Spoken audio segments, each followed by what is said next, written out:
수사를 합니까? 그러니까 제가 볼 땐 정말 진정한 의미에서 수사 의지가 또 관련되는 사람들도 다 그에 따라서 꼬리를 갖추고 이게 사실 가장 핵심 인물이 지금 여기 국내에 없는데 뭐 수사의 강도를 독일에서 지금 그러니까 최순실 씨 모녀가 예. 독일로 전부 지금 네네. 출국했는데 네네.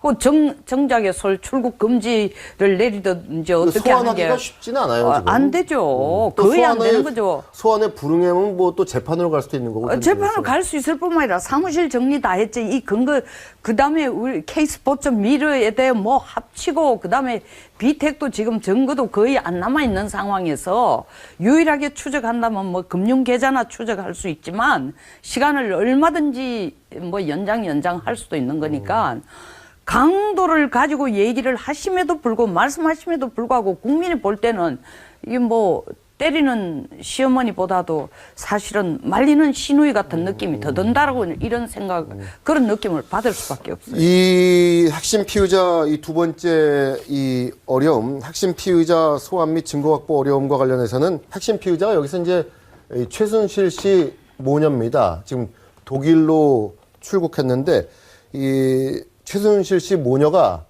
박근혜 대통령을 위해서라도 박근혜 대통령의 최측근이라는 거 아닙니까? 박근혜 대통령을 위해서라도 스스로 빨리 귀국해서 검찰 조사를 받아야 될 것입니다. 지금처럼 이렇게 독일에서 그냥 잠적해버리는 상황에서는 소환도 쉽지 않고 이 문제가 해결이 안 됩니다. 가장 핵심이 지금 한국에 있고 독일에 가 있는데 지금 잠적한 상태인데 어떻게 이게 문제가 해결되겠습니까? 대통령의 최측근이라고 그렇게 지내왔으니까 지금은 대통령을 돕기 위해서라도 이건 자진해서 귀국해야 됩니다. 3대 난관 세 번째입니다. 뭐 이거 늘상 지적하는 건데 최고 권력에는 유달리 약한 검찰. 이번에 잘 될 거로 보십니까? 뭐 잘 안 될 겁니다. 왜냐하면 저는 최순실 씨한테 수사가 갈지도 의문이에요. 지금 국내에 있는 그 재단들의 자료나 기록, 또 재단 설립과 관계되었던 공무원, 정경련 관련 인사, 또 돈을 낸 대기업 인사 불러서 물어보는 게 거의 다가 될 거라고 보고 있습니다. 그렇다면 그 사람들 중에 이 일에 문제가 있다라고 할 사람이 거의 없고 그다음에 문제가 될 만한 서류가 남아있을 가능성이 거의 없지 않습니까? 자, 이런 상황에서 실제로 뭐 법명으로 본다면 증거가 거의 다 인멸되거나 은닉된 상황에서 이 일을 조사하는데 최순실 씨의 조사할 필요성까지도 나오겠는가, 이런 문제가 등장될 수 있어요. 재단 부분만 갖고 보면요. 자, 그렇게 돼버리면 과거에 무슨 이 정윤회 씨 그 찌라시 이 파동 때나 또 이번에 우병우 수석 때, 우병우 수석도 아직 결과가 안 났지만 결과는 뭐 무혐의로 나올 거다라고 많이 예측이 되고 있지 않습니까? 물론 예측입니다. 예측이 되고 있지 않습니까? 그렇기 때문에 이 일 또한 그 범주에서 크게 다르지 않을 것이다. 그런 어떤 맥락 하에서 어제 대통령께서 그렇게 9분 동안 사실상 이 재단의 설립과 경과에 본인이 다 알고 있다라는 말을 한 거 아니겠습니까? 그렇다면은 자연스럽게 물어보고 싶은 게 박근혜 대통령의 어제 발언은 정면 돌파 의지라기보다는 일단 급한 불을 끄자 이런 쪽에 무게가 실렸다고 보세요? 아니면 이걸 정말 끝까지 이거는 도저히 묵과할 수 없다고 정면 돌파 의지를 밝힌 거라고 보십니까? 정면 돌파라고는 저는 생각하지 않는 이유가 최고의 핵심에 있는, 수사의 최고의 핵심에 있는 사람이 한국에 없단 말입니다. 정말 정면 돌파하실 의사가 계시면 그 시점을 놓치지 않는 차원에서 해야 되는데, 제가 볼 때는 어느 시점까지 이게 좀 자제를 들 것을 죽을 걸 기대하다가 이제 계속 이제 도저히 그러니까 어쨌든 이거는 방점을 짚고 가야 된다라는 차원에서 나온 약간은 좀 만시짓한 성격의 궁여지책이라는.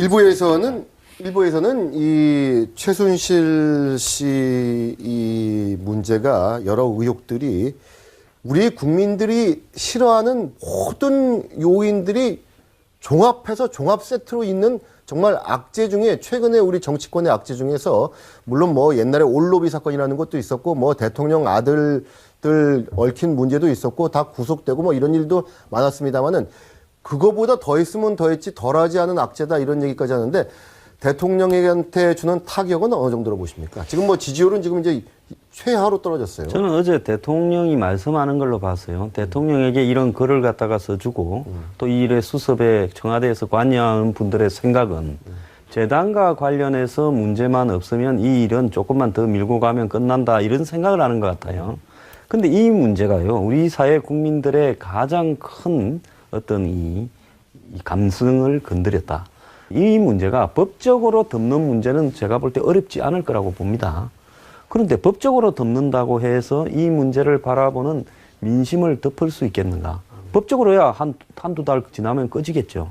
그런데 국민의 이런 어떤 이 문제를 바라보는 신망에 대해서는 뭘로 끌 수 있겠는가? 제가 볼 때도 정치적으로는 상당한 악재로 보여지는데 제 생각에도 그렇습니다. 이건 정치적으로 이건 상당한 악재입니다. 상당한 악재인데 이게 시청자 여러분들도 뭐 단편적으로는 많이 들으셨겠지만은 이게 하도 뭐 등장인물도 많고 복잡해서 조금 이게 뭔가 그러신 분들도 계실 텐데 쟁점은 세 개로 정리할 수 있습니다. 결국은 첫 번째는 청와대 핵심 관계자가 미르와 K스포츠 이 재단 설립부터 모금까지 전적으로 주도를 했느냐.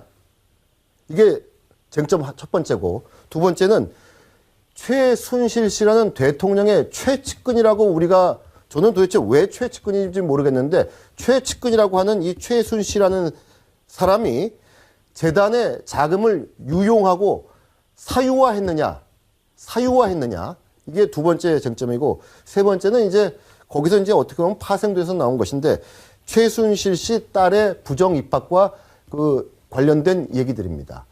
이 세 개의 쟁점 안에 지금 제기된 모든 의혹들 뭐 이렇게 하나씩 터져 나온 게 이 안에 이 카테고리 안에 다 들어간다고 할 수 있습니다. 그래서 검찰이 이 부분에 대해서 아직 박근혜 정부가 1년 반이나 남았습니다. 임기 5년에서 1년 반이면 3분의 1 정도 되는 거 아닙니까? 이 계기를 만들어서 이 터닝 포인트를 만들어야지 이렇게 계속 가서는 힘들지 않겠나 하는 생각이 듭니다. 다음 의로 넘어갑니다.